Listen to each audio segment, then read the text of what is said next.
C'est une scène que tout le monde connaît, presque un cliché universel en fait. La journée a été longue, la tête touche enfin l'oreiller, le silence se fait dans la chambre, les muscles se détendent, la respiration ralentit. Et soudain, Les alarmes se déclenchent. mais oui, sans aucun avertissement, le cerveau décide d'allumer toutes les sirènes d'alarme possibles. Des pensées du genre «il faut absolument payer l'assurance de la voiture demain». Ou bien, est-ce que le mail pour la réunion de jeudi est vraiment parti? C'est exactement ça. Ou le classique «mince, j'ai oublié d'acheter du lait». C'est une véritable torture mentale, quoi. Le sommeil s'évapore et il est remplacé par une espèce d'angoisse sourde. Et c'est l'épuisant. Totalement.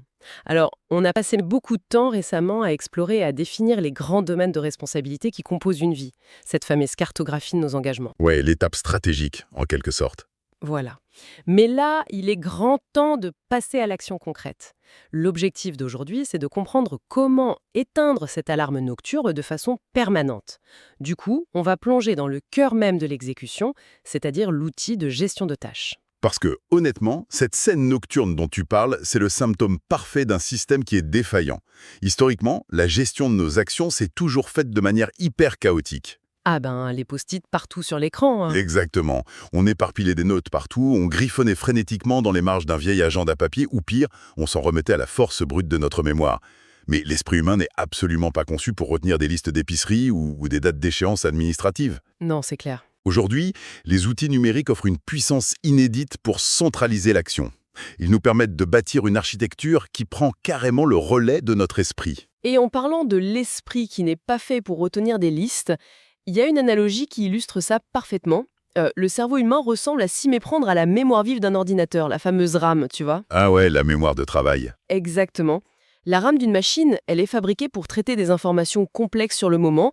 Elle fait tourner des logiciels de montage vidéo, elle calcule des équations, elle gère des flux en temps réel. Mais elle n'est pas du tout faite pour le stockage à long terme. Ben non, justement, quand on force cette mémoire vive à retenir en permanence qu'il faut rappeler le plombier ou envoyer une carte d'anniversaire, on sature complètement le système. Le processeur s'emballe, l'ordinateur ralentit, les ventilateurs hurlent et finalement, ça plante. C'est une super image. Et cet épuisement mental de fin de journée, c'est souvent rien d'autre que cette surchauffe de la mémoire vive. Le cerveau, c'est une machine extraordinaire pour imaginer, pour ressentir de l'empathie. Pour résoudre des problèmes complexes, oui. Voilà, en connectant des idées improbables. Mais c'est un disque dur extrêmement peu fiable. Du coup, la nécessité d'adopter un système externe, c'est pas juste une question de productivité. C'est de l'hygiène mentale. Absolument. C'est une question de santé mentale même. Il faut construire un espace fiable, intimement structuré, autour des véritables domaines de notre vie pour jouer le rôle de ce disque dur. C'est la seule condition pour libérer la RAM et lui permettre de faire ce qu'elle fait de mieux, réfléchir et créer. Bon, alors décortiquons un peu la construction de ce disque dur externe. Comment est-ce qu'on configure concrètement cet outil pour qu'il reflète la réalité de nos vies sans se transformer en un espèce de monstre administratif indéchiffrable ?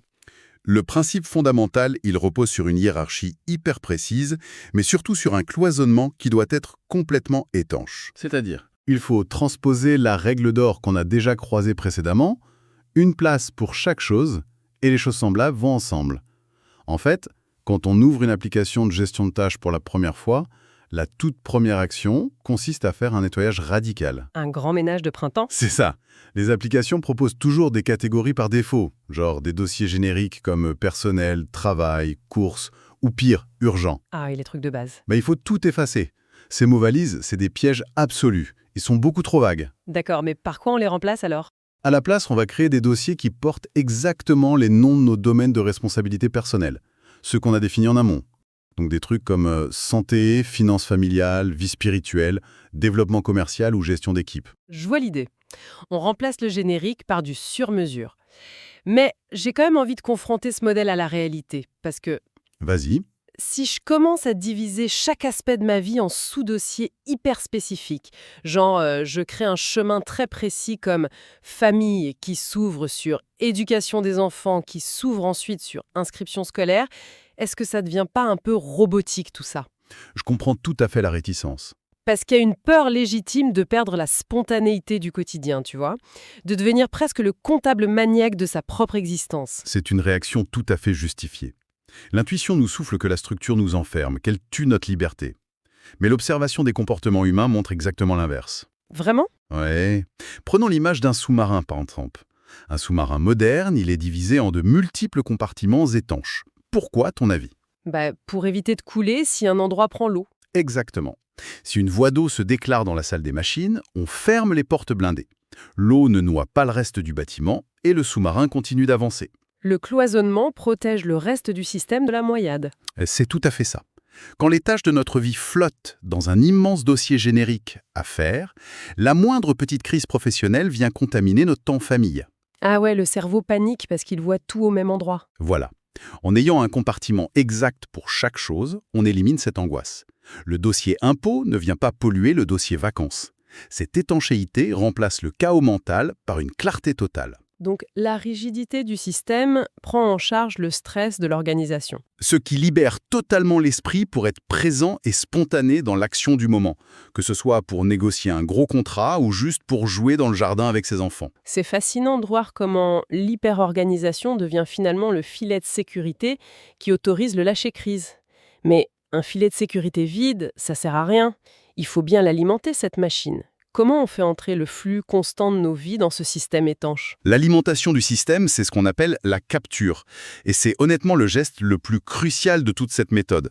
La règle est simple, mais elle est intransigeante. Il faut tout noter tout de suite. Tout, genre vraiment la moindre idée? La moindre idée. La moindre action potentielle qui traverse l'esprit doit être extraite de la mémoire vive instantanément. Tout ce flux brut atterrit dans un seul et unique endroit qu'on appelle la boîte de réception ou l'inbox.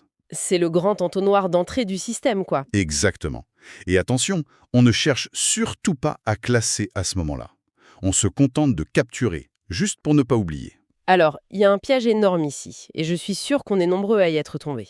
C'est le fameux post-it griffonné à la hâte. Oh, je vois très bien de quoi tu parles. L'autre jour, je rangeais mon bureau et je suis tombée sur un carnet avec une note qui disait simplement « Maman, 14 heures ». Le classique. C'est typiquement le genre de choses qu'on note dans l'urgence en se disant « c'est bon, je m'en souviendrai ».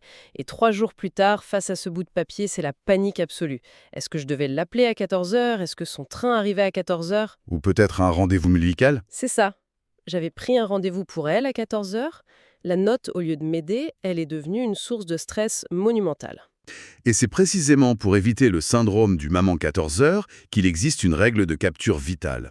Écoute bien, la boîte de réception ne doit accepter que des actions définies. C'est-à-dire? Chaque élément qui y entre doit obligatoirement commencer par un verbe d'action, suivi de 2 points. On n'écrit jamais maman 14 heures, on écrit appeler maman pour confirmer l'heure du train. Ah, d'accord. On détaille? Voilà, on n'écrit pas le mot abstrait, voiture. On écrit prendre rendez-vous point garage pour la révision de la voiture. J'aime beaucoup cette règle du verbe. En fait, ça me fait penser à un videur très imposant à l'entrée d'une discothèque super sélective, tu vois. Une discothèque pour les tâches. J'adore l'idée. Ouais, imagine. La pensée se présente devant la porte du système, disons, le mot facture. Le videur la regarde de haut en bas, il croise les bras et dit « Désolé, pas de verbe d'action. Tu rentres pas. T'es juste un concept, tu vas me mettre le bazar à l'intérieur. » C'est brillant. Si la pensée n'a pas une intention claire d'agir, elle reste dehors. C'est le club très privé de l'action. Par contre, si elle revient habillée en payé facture d'électricité avant le 15, bim, la corde de velours s'ouvre grand. C'est exactement ça. Et ce videur, il protège le club de la paralysie. Parce que si on laisse entrer de vagues concepts, des articles à lire, mélangés à des urgences médicales ou des idées de cadeaux, l'outil de gestion se transforme en un véritable cimetière de bonnes intentions. Et on n'a plus envie d'y aller. Voilà. Le cerveau, face à une liste de mots-clés flous, il refuse d'agir parce qu'il doit fournir un effort cognitif énorme juste pour décoder ce qu'il a lui-même écrit. Le verbe d'action force à prendre cette décision en amont. Et c'est vrai que lire un verbe, ça déclenche une mise en mouvement psychologique immédiate. Absolument. Et puis d'un simple coup d'œil, on identifie aussi l'énergie nécessaire. Une liste qui est remplie de rédiger, concevoir ou analyser, ça annonce une journée de travail profond. Alors qu'une série de relancer, envoyer ou acheter, ça indique des tâches beaucoup plus administratives ou communicatives. Mais on est bien d'accord que le but n'est pas de laisser ce sas d'entrée déborder indéfiniment. Ah, surtout pas. La boîte de réception, c'est une gare de triage. C'est un espace de transit, par essence. Si les tâches y restent indéfiniment, notre confiance dans le système s'effondre. Et tu sais quoi? L'angoisse nocturne revient. Bingo! Il faut donc instaurer un rituel de traitement régulier, généralement une fois par jour. On se pose devant cette liste brute et on prend une décision ferme pour chaque élément.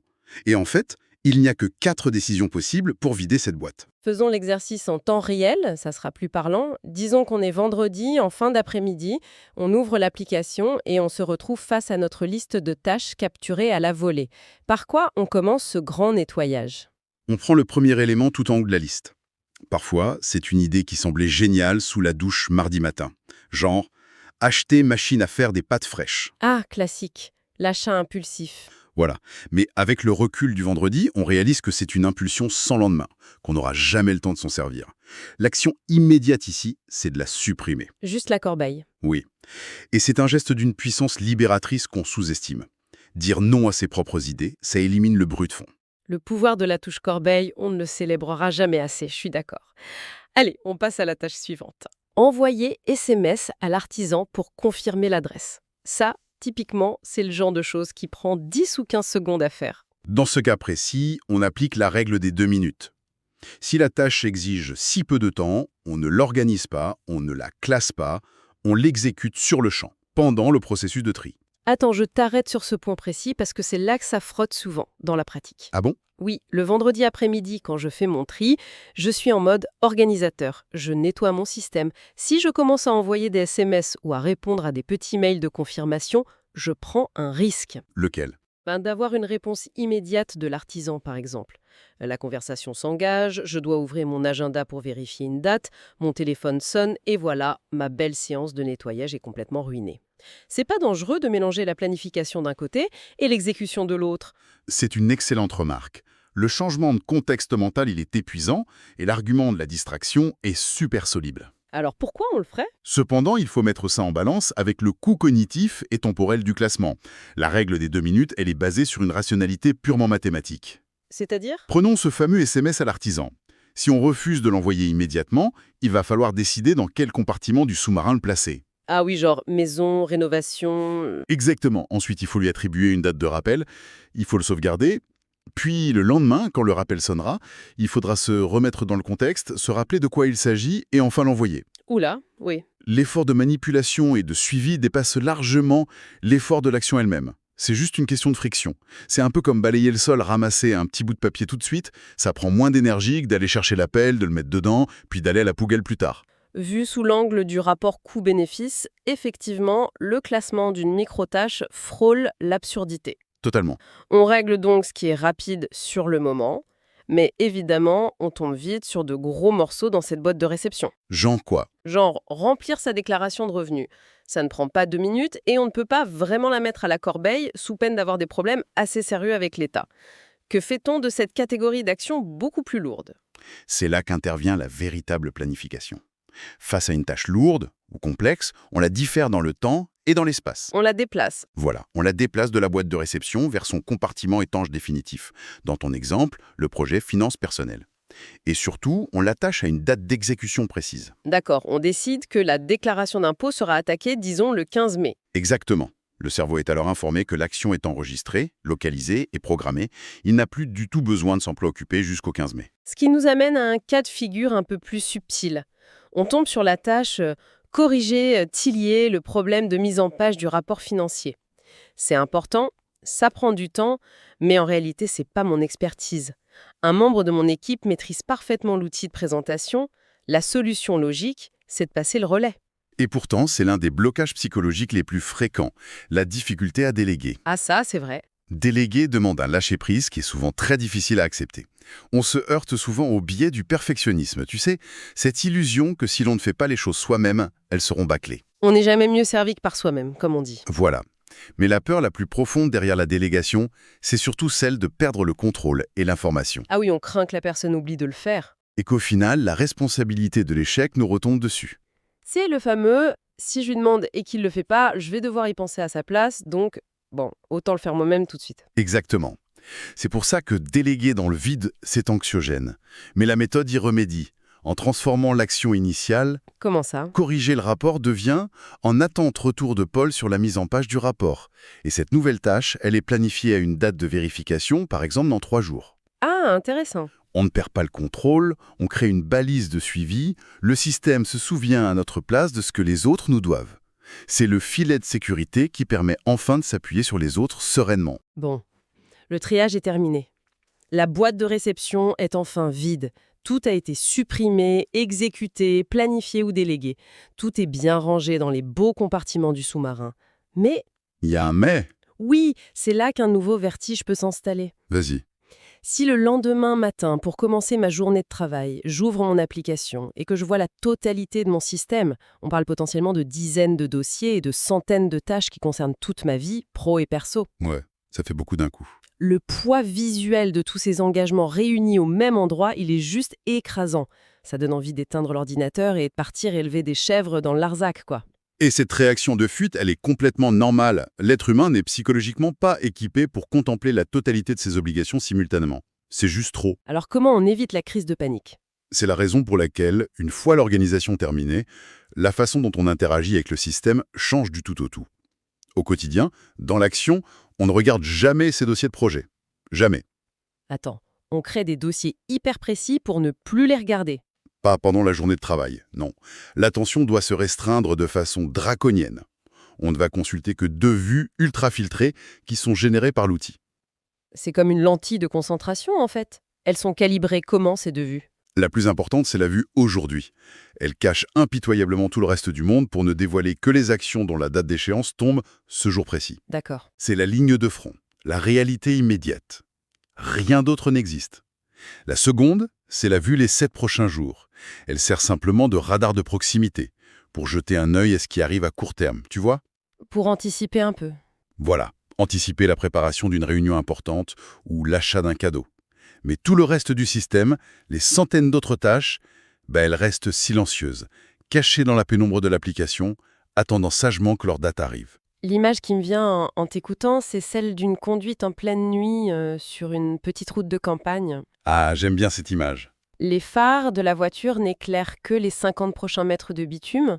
On sait pertinemment que le voyage fait 600 km, que le trajet complet est tracé sur le GPS, avec des péages et des bifurcations prévues. Mais à l'instant T... On s'en fiche du péage à 300 km. Exactement. Le conducteur ne s'en soucie absolument pas. Il porte toute son attention et son énergie sur la portion de route qui est éclairée par ses phares. C'est ça. La vue, aujourd'hui, en fait, ce sont les phares de notre gestion quotidienne. La conduite de nuit illustre ça à la perfection. Et quand on relie tous ces éléments, le cloisonnement, la règle du verbe, le traitement de la boîte de réception et la focalisation sur le présent, on mesure l'impact monumental de cet investissement initial. C'est bien plus qu'une simple liste, au final. Bien plus. Configurer un tel outil, c'est pas un acte administratif froid. C'est carrément la création d'un moteur psychologique. Le simple geste de cliquer sur la case d'une tâche accomplie, de la voir disparaître de l'écran avec une petite validation visuelle ou sonore. Le fameux petit digne de satisfaction. Ouais, ça déclenche une décharge de dopamine. Le cerveau enregistre une victoire concrète. Et cette boucle de satisfaction neurologique nourrit notre motivation à continuer. On matérialise son avancée dans la vie, étape par étape. Et surtout, on apporte enfin une réponse concrète à cette fameuse crise nocturne dont on parlait tout au début. Ah, le retour à l'oreiller. Exactement. On peut enfin aller se coucher et trouver le sommeil. L'esprit est autorisé à s'éteindre parce qu'il sait, avec une certitude absolue, que le disque dur externe ne perdra aucune information. Il peut enfin se reposer. Il sait que le lendemain matin, la vie aujourd'hui l'attendra patiemment, affichant exactement ce qu'il faut accomplir, sans bruit ni confusion. Et s'il fallait extraire l'essence de toute cette ingénierie personnelle, je dirais que ce serait de tordre le cou à un mythe tenace, la glorification de l'effort brut. Ah, le fameux travailler plus dur. C'est ça. Le secret pour accomplir de grandes choses, pour avancer sur ses objectifs avec une véritable qualité de présence, c'est pas de travailler plus dur. C'est pas de serrer les poings et de faire appel à une volonté inépuisable. Parce que, spoiler alerte, la volonté s'épuise toujours. Toujours oui. Il s'agit plutôt d'externaliser le stress en construisant une architecture d'une fiabilité totale. Un système qui nous dicte la prochaine étape avec une clarté complètement désarmante. Ça soulève d'ailleurs une réflexion finale assez vertigineuse quand on y pense. Laquelle ? Imaginons un instant que cette transition réussisse parfaitement. Si l'application prend en charge la totalité de nos soucis logistiques, si notre cerveau se retrouve soudainement libéré à 100% de cette charge archaïque qui consiste à se souvenir des corvées et des urgences, Ouais. quel espace mental vient-on de créer ? Si le cerveau n'est plus une usine de traitement administratif, il redevient une toile blanche. Quel potentiel créatif explosif, quelle profondeur intellectuelle ou même quelle qualité d'écoute dans nos relations pourrait jaillir d'un esprit véritablement profondément vide et apaisé? C'est une excellente question. Et si, au bout du compte, notre légendaire procrastination et nos baisses de productivité n'avaient jamais été des failles morales ou des manques de volonté? Mais simplement les symptômes tragiques d'un effroyable encombrement mental. L'hypothèse est puissante, vraiment. Elle suggère que la productivité véritable, c'est pas de faire plus de choses, mais de retirer les obstacles cognitifs pour permettre à notre vraie nature de s'exprimer. C'est beau vu comme ça. Mais pour que cette mécanique s'ancre définitivement dans la réalité, après avoir maîtrisé la capture et l'organisation de l'action pure comme on vient de le faire, il reste une ultime frontière à explorer. Les tâches ne flottent pas dans le vide, elles existent dans une dimension implacable qu'il faut apprendre à dompter. L'agenda, la réalité physique des heures qui s'écoulent, et l'art subtil de faire rentrer ces actions parfaitement formulées dans les contraintes de notre temps, et c'est là que tout commence vraiment à prendre sens. Et pour celles et ceux qui veulent aller plus loin, le livre est disponible gratuitement via le lien en description.